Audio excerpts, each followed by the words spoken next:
안녕하세요. 기독교 장례 문화실천운동입니다. 오늘은 3.1교회 사역을 통한 천국 입성 장례 선교를 설명하려고 합니다. 설명에 앞서 기독교인들이라면 익히 알고 계신 뉴스 하나를 소개합니다. 지난 2016년 1월 9일 전직 대통령이셨던 장로님의 49일 추모 예배가 국립서울현충원 현충관에서 진행되었습니다. 이에 앞서 김영삼 대통령 추모 부활 성시 기념 예배가 국민일보 1월 8일에 전면 광고로 게재됐습니다. 그런데 고인을 추모하기에 앞서 우리 기독교인들은 이날의 기념 예배에 대해 의견이 분분했습니다.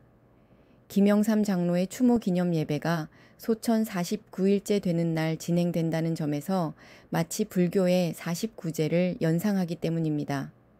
당시의 모 언론에는 고인은 신실한 신앙인으로서 또 장로로서 과연 이 예배를 기뻐할까? 물론 예배는 하나님이 받으시기에 판단은 온전히 하나님의 몫이라고 본다 라고 게재했습니다. 왜 이러한 김영삼 대통령의 추모 예배가 논의선상에 올랐을까요? 그것은 기독교 장례 예식에 정확한 기준과 절차가 없기 때문입니다.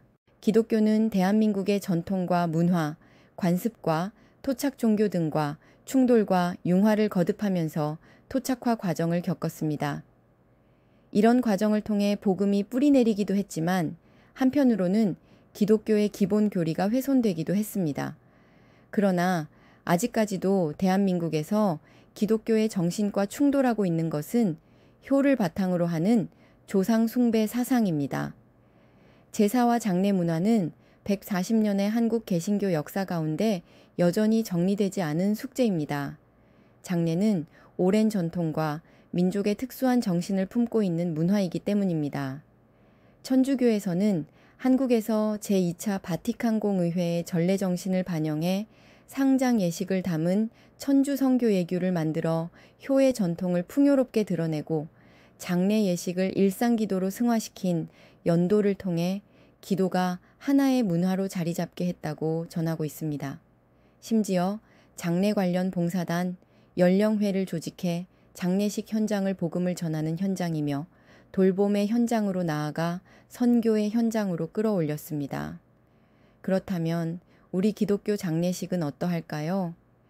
대한민국의 장례식은 이미 전문 상조회사에서 만든 예식 절차와 장례 지도사의 지휘 아래 조문객을 맞이하는 보기 좋은 장례식장으로 운영되고 있습니다. 종교별 장례 예식도 상조회사에서 주도적으로 운영하고 있습니다. 여기서 기독교인 우리가 미처 생각하지 못하고 놓치고 있는 것이 있습니다. 그것은 바로 대한민국에서 치러지는 기독교 장례식은 도교, 유교, 불교가 섞여 있는 혼합종교 장례 예식의 무속신앙, 미신으로 점철된 기물과 부적 등의 장례 형식에 예배 형식만 추가된 장례라는 점입니다. 거대한 상조회사의 시스템 안에서 체계적으로 운영되는 장례식에서 목사님들은 장례 지도사의 지휘 아래 입관실에서 잠시 입관 예배를 드리거나 고인도 없는 빈소에서 입관 예배를 드리고 있으며 발인 예배, 출관 예배마저도 상조회사의 프로그램에 맞춰 시간을 배정받아 진행하고 있습니다. 더욱 놀라운 사실은 대한민국 대부분의 장례식이 도교의 칠성신을 의미하는 칠성판 위에서 7 염라대왕에게 심판을 받는 고인을 안전하게 저승으로 갈 수 있도록 시신을 7번 묶어 장례를 치른다는 것입니다. 이것은 나 외에 다른 신을 섬기지 말라는 말씀에 반하는 일이요?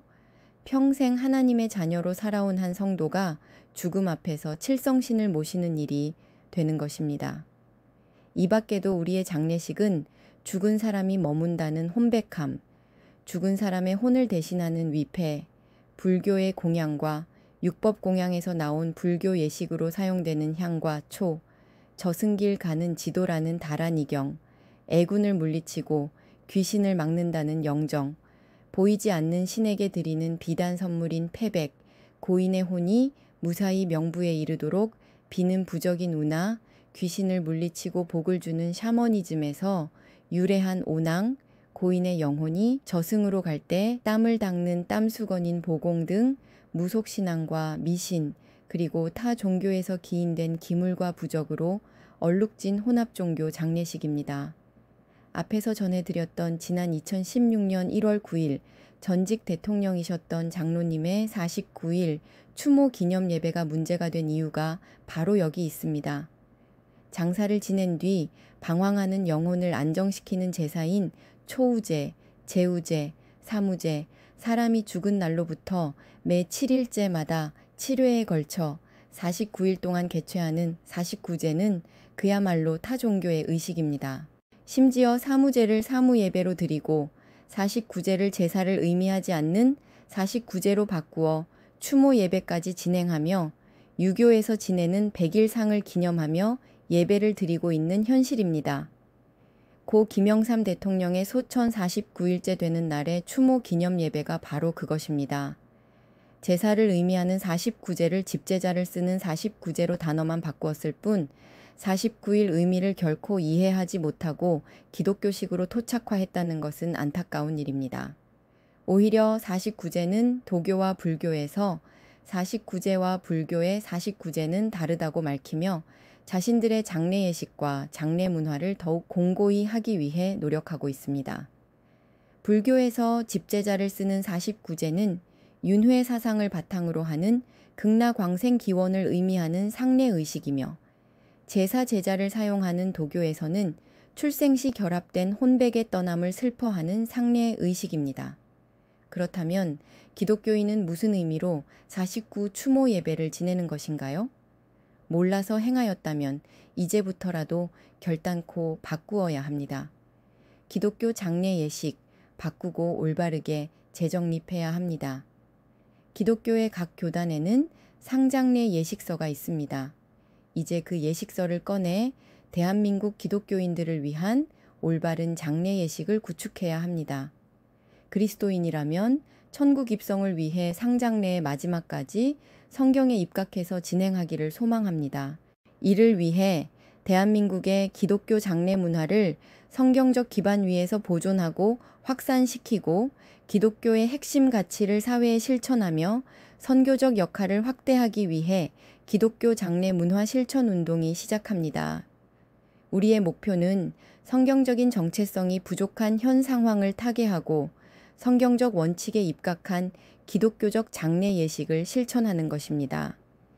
이로써 기독교 장례 문화 실천 운동은 올바른 기독교 상장례식을 통해 대한민국 기독교 장례 문화를 개선하고 기독교 장례식이 단순히 애도의 자리가 아닌 기독교의 생명과 부활 신앙을 선포하는 자리로서 그 역할을 다하겠습니다. 더불어 신앙에 맞는 순수한 기독교 장례 예식을 정립하고 신앙 공동체와의 유대감을 강화해야 합니다. 이를 통해 유가족을 치유하고 돌보는 목회 돌봄과 같은 기독교의 핵심 가치를 사회에 실천하며 선교적 역할을 확대할 수 있습니다. 초기 기독교 시대와 종교개혁 시기, 한국 개신교 선교 초기에 그리스도인들이 전염병 속에서도 환자를 돌보고 장례를 치른 사랑의 실천은 큰 선교적 감동을 주었고 복음 전파에 기여했습니다. 2024년, 지금 이 바로 그때입니다.